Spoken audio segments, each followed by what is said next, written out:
अस्सलाम वालेकुम फ्रेंड्स, तुर्किया की बड़ी तादाद में यूरो फाइटर टाइफून एक्विजिशन की मंजूरी की खबर पर बात करेंगे। तुर्किया के पास F-16 की मौजूदगी और कान 5th जनरेशन कॉम्बैट एयरक्राफ्ट की डेवलपमेंट के बावजूद यूरो फाइटर टाइफून के इंतखाब के सवाल और इस तैयारे की खसूसियात को डिस्कस किया जाएगा। So let's start.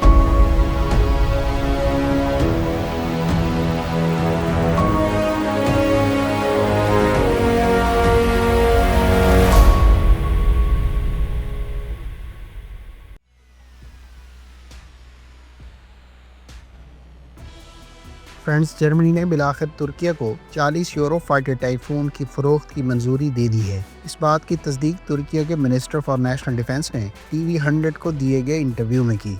उन्होंने कंसोर्शियम के दीगर रुकन ममालिक और अहम नेटो मेंबर्स बरतानिया, इटली और स्पेन का शुक्रिया अदा किया और इस मंजूरी के लिए उनके किरदार को सराहा। ख्याल रहे कि यूरो फाइटर टाइफून बनाने वाले यूरोपियन कंसोर्शियम में UK 33, जर्मनी भी 33 और इटली 21% के अलावा स्पेन 13% के साथ शराकतदार हैं। गो के कंसोर्शियम के दीगर ममालिक ने तुर्किया को यूरो फाइटर टाइफून की फरोख्त की मंजूरी पहले ही दे दी थी, ताहम जर्मनी की जानिब से इस फरोख्त को वीटो कर दिया गया था। तुर्की एयरफोर्स इब्तदाई तौर पर लेटेस्ट वर्जन के 20 यूरो फाइटर टाइफून हासिल करेगी, जबकि 20 मजीद की ऑप्शन बाद में एक्सरसाइज की जाएगी।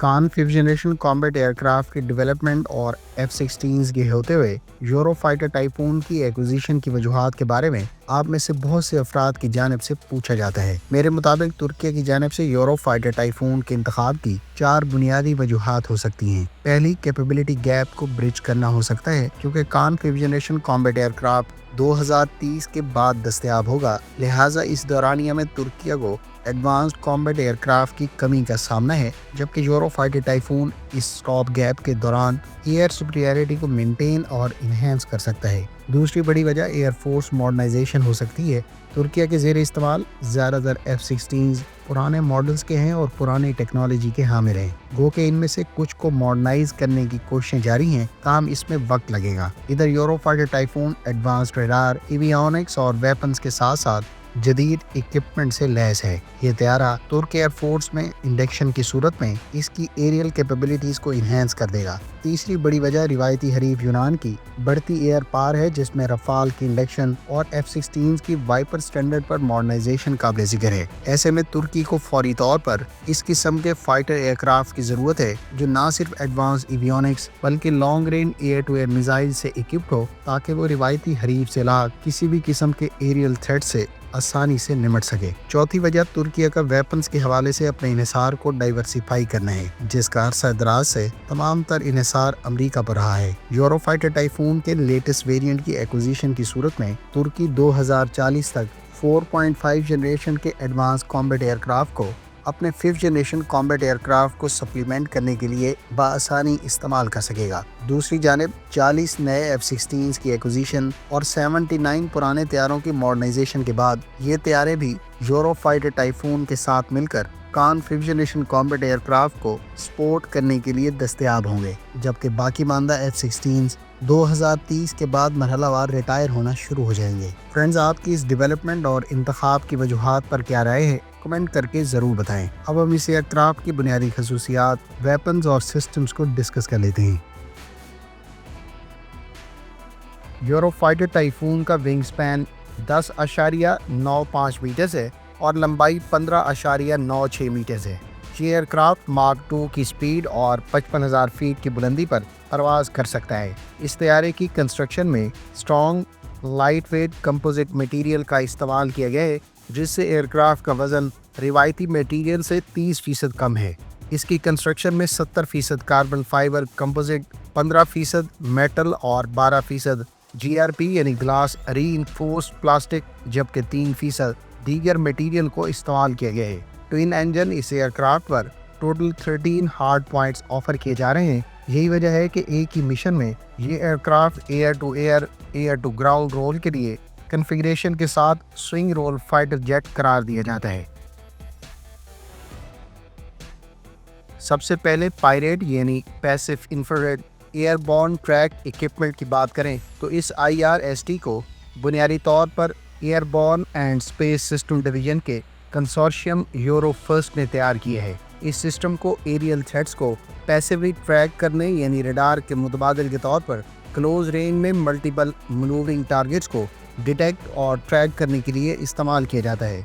वो कि ऑफिशियली इसकी रेंज डिस्क्लोज नहीं की गई, ताहम मुख्तलिफ सोर्सेज का दावा है कि इसकी रेंज 70 किलोमीटर से 93 किलोमीटर के दरमियान हो सकती है।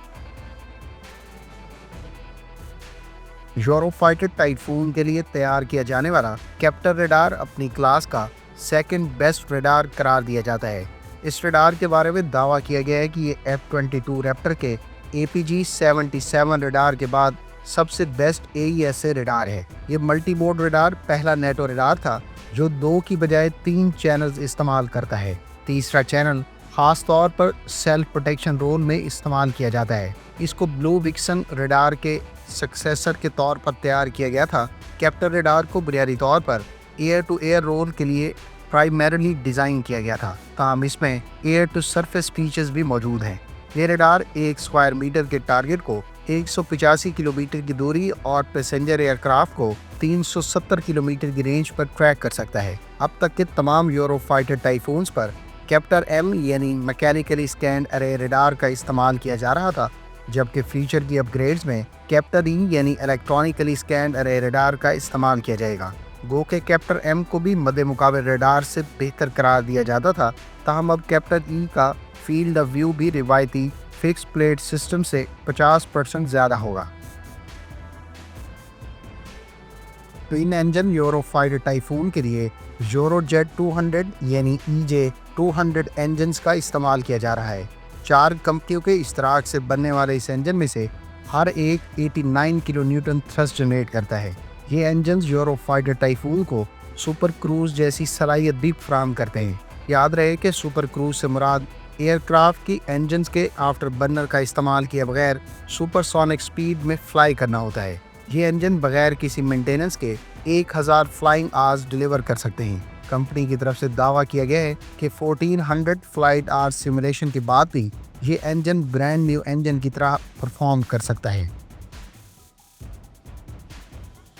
यूरोफाइटर टाइफून में डिफेंसिव एड सब सिस्टम यानी डैश का इस्तेमाल किया गया है। ये सिस्टम 6 मुख्तलिफ डिफेंसिव सिस्टम्स का मजमूआ है। इसमें wing tip electronic support measures और इलेक्ट्रॉनिक काउंटर मेजर्स पार्ट के अलावा missile warners, sharp and flare dispensers और लेज़र वार्नर्स शामिल हैं। डैश के तहत एक और एडिशनल फीचर टोट डिकॉयज भी ऑफर किए जा रहे हैं जो विंग टिप पर कैरी किए जा सकते हैं। याद रहे कि प्रीटोरियन डिफेंसिव एड सब सिस्टम को लियोनार्डो, इलेक्ट्रॉनिका, इंद्रा और हेमसोल्ड के कंसोर्शियम में मिलकर तैयार की है। प्रीटोरियन एवोल्यूशन के नाम से इसका जदीद वर्जन भी तैयार कर लिया गया है जो मौजूदा और फ्यूचर थ्रेट्स के खिलाफ यूरोफाइटर टाइफून को प्रोटेक्शन फराहम करेगा। यूरोफाइटर टाइफून के 13 हार्ड पॉइंट्स पर variety of air to air, air to ground और एयर टू सरफेस वेपन्स को कैरी किया जा सकता है। इस पर एक 27 मिलीमीटर की कैनन के अलावा short range air to air missile BVR category में अमरीकी साख्ता AMRAAM और यूरोपियन मीटियोर से इक्विप किया जा सकता है। वाज़ेह है कि शॉर्ट रेंज में यूरोफाइटर टाइफून पर इस्तेमाल होने वाला SRAM यानी advance short range air to air missile की रेंज 25 किलोमीटर, जबकि अमरीकी साख्ता साइड वाइंडर भी यूरोफाइटर टाइफून पर इस्तेमाल किए जा सकते हैं। BVR कैटेगरी में AMRAAM की रेंज 120 और मीटियोर की रेंज 160 किलोमीटर बताई जाती है। एयर टू ग्राउंड वेपन्स में भी यूरोफाइटर टाइफून को अमरीकी साख्ता पेवे 2 और पेवे 4 के अलावा ब्रिटिश ब्रिमस्टोन से भी लैस किया जा सकता है। दीगर स्मार्ट बॉम्ब्स के अलावा typhoon variety of stand of missiles carry कर सकता है, जिसमें ब्रिटिश साख्ता स्टॉर्म शैडो या फिर जर्मन साख्ता टॉरस के अलावा बोइंग के तैयार करदा स्मॉल डायमीटर बॉम्ब्स और एंटी शिप क्रूज मिसाइल्स काबिल ज़िक्र हैं। यूरोफाइटर टाइफून को डिफरेंट रोल्स के लिए कन्फिगरेशन के नुक्ता नज़र से देखें तो ये एयर टू ग्राउंड रोल में एक वक्त में 4 laser guided bombs, 1 laser designator part, 4 beyond visual range air to air missiles, 2 short range air to air missiles और 2 1000 लीटर फ्यूल टैंक्स कैरी कर सकता है। एयर टू एयर कन्फिगरेशन में 3 fuel tanks के अलावा 6 BVR air to air missiles और 2 short range air to air missiles Eurofighter Typhoon पर बवक्त ज़रूरत नस्ब किए जा सकते हैं। فرینڈز، دیگر لیڈنگ ایئر کرافٹ کی طرح یورو فائٹر ٹائفون کو بھی مختلف اپ گریڈ سے گزار کر وقت کے ساتھ ساتھ اپ ڈیٹ کیا گیا ہے۔ ٹرانچ 1، 2 اور پھر 3 کے نام سے اس کے مختلف بلاکس اب تک متعارف کروائے جا چکے ہیں۔ ٹرانچ 4 کے تحت جرمنی کے یورو فائٹر ٹائفون کے لیے ہینسولڈ کا AESA ریڈار انٹیگریٹ کیا جائے گا، جبکہ اسپین کی طرف سے آرڈر کیے جانے والے 20 یورو فائٹر ٹائفون بھی ٹرانچ 4 سٹینڈرڈ کے ہوں گے، اور اس سے پہلے کہ ٹرانچ 3 ایئر کرافٹ کو 4 سٹینڈرڈ پر اپ گریڈ کیا جائے گا۔